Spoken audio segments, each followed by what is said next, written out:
kind of singing the praises of Adam Pelech and Ryan Pollock yesterday. Yes. Is there maybe anything about Adam's game that has surprised you since you've arrived?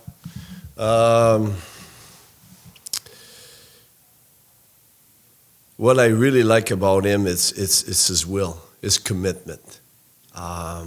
He's not afraid to block shot. I love his intensity, how he's in the play, his awareness.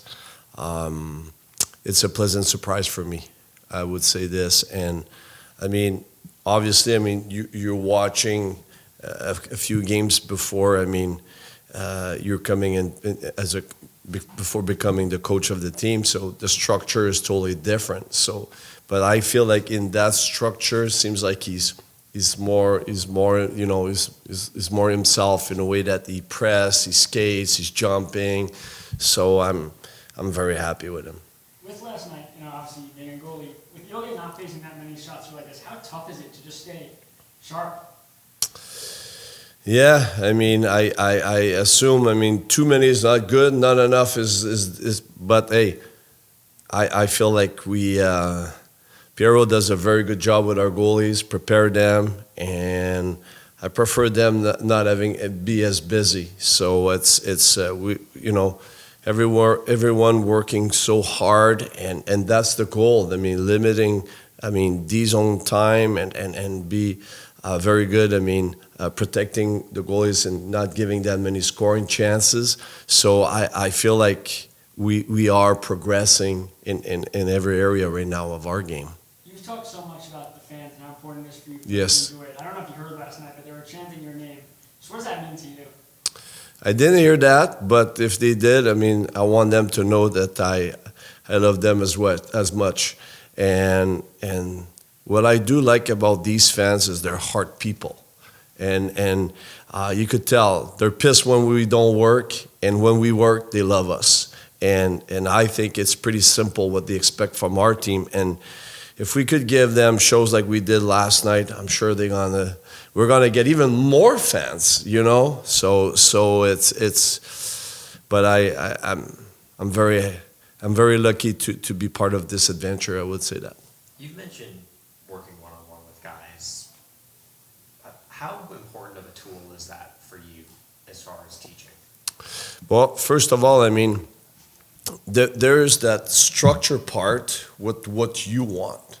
And then after that, who loves to be seen on a negative clip in front of his teammates? Mm-hmm. No one likes that. So I prefer do one-on-one and see the correction that I think that needs to be. Is it more work for me? Yeah, it is, but I'm here to work. So I think as a player, as a goalie, when I was doing video with my goalie coach, I didn't want to do it in front of everybody. See a puck goes from the blue line or go through my legs or making mistakes. So I feel like there's the structure that the team wants to do, and there's also the one-on-one that I believe we could be better. Sometimes it's not for the entire team. Sometimes it's one or two guys that I feel like, okay, maybe, you know, and we don't, even if you try to make it, you know, probably 80% of the guy understand exactly what I'm looking for. Sometimes there's just 20% that they think they understand. So it's just nice to take the time one-on-one and making sure that they do understand exactly what you're looking for. I mean, have you seen, I guess, the response that you want from guys in those sessions? I think you've mentioned Oliver, Pierre. I'm sure there have been other guys as well, but like, have you seen them kind of respond to that the way that you're hoping? I would say the opposite. I never see any bad response. I always felt that the guys enjoyed that. I mean, I'm there to help them. I'm there to help them to become the best version of themselves. So I feel like, you know, we've been doing this in junior, and the guys love it, and I feel it's the same thing for them. With Barzal, it's been about a year since he switched positions from center to wing. I guess just how seamlessly have you seen him? I know you haven't been here that long, but just does he look like a natural winger to you out there? I was very happy with him last night. I will say this. Yeah, it's an adaptation for him going from center to wing, but he's been so receptive, and then that's for a coach, I mean, means a lot. But also, I mean, in the first period, I mean, Barzal care about this team, and he wants to see this team winning. So the first power play, we didn't have a very good one. And I saw him coming to the bench. He was pissed. He was, I said, don't let that change your game. I had bad starts, giving a bad goal at the start of the game. That doesn't mean you have to have a bad game, or that doesn't mean it won't go your way. So I just asked him to stick with it and keep playing your way, and things will turn around. And actually, he scored, a few minutes later. So it just showed, I didn't do anything spectacular, but it just showed that sometimes, things could turn around.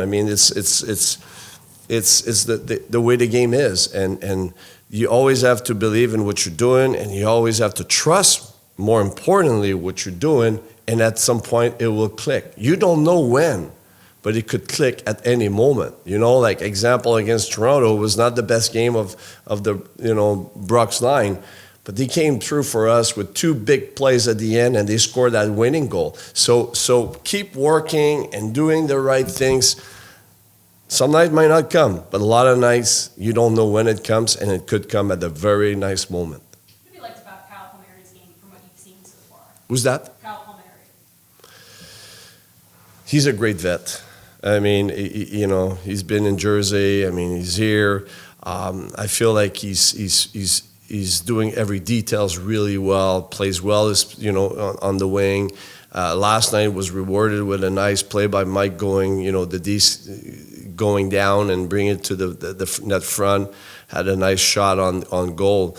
But I just sense that Brock and him are a very good connection. The chemistry between the two is really good, and I'm very lucky to have good vets like this. Cizikas said last night that he talks about seeing your intensity behind the bench, but it's a whole different thing once he's experienced it in person. For you, is it the same thing with him? You hear about what he brings in terms of energy, motor. Wow. Once you see it in person. Yes, and it's I feel like it's contagious. When Matty and Cal goes on the ice with him, it's brings a lot of energy. They know him. They've been playing together. That line plays such a beautiful 200 feet game, and very easy to trust these guys. But he's almost like the motor of that line. Like he's skates well. He's finished his lines. Finish what he starts. Go through it, and I think he'll go through a wall for this team. What have you thought about your third line since Walton's become the regular in that line? They've been good every night. Paige and Simon has a big role to play for us. They're first PK guys. They're on the ice on every PK. But every time I ask them, play against the top line, I feel very comfortable. And Wally, he's learning, and I think he's understanding the position, plays his position very well. I always said to our junior guys, the fast track for NHL is play well defensively. The offense will take care of itself, but coaches in NHL, they prefer having guys that know how to play defensively, and that's what Wally does. He plays well defensively, doesn't cost us anything, and I think eventually his offense will take care of itself on his own.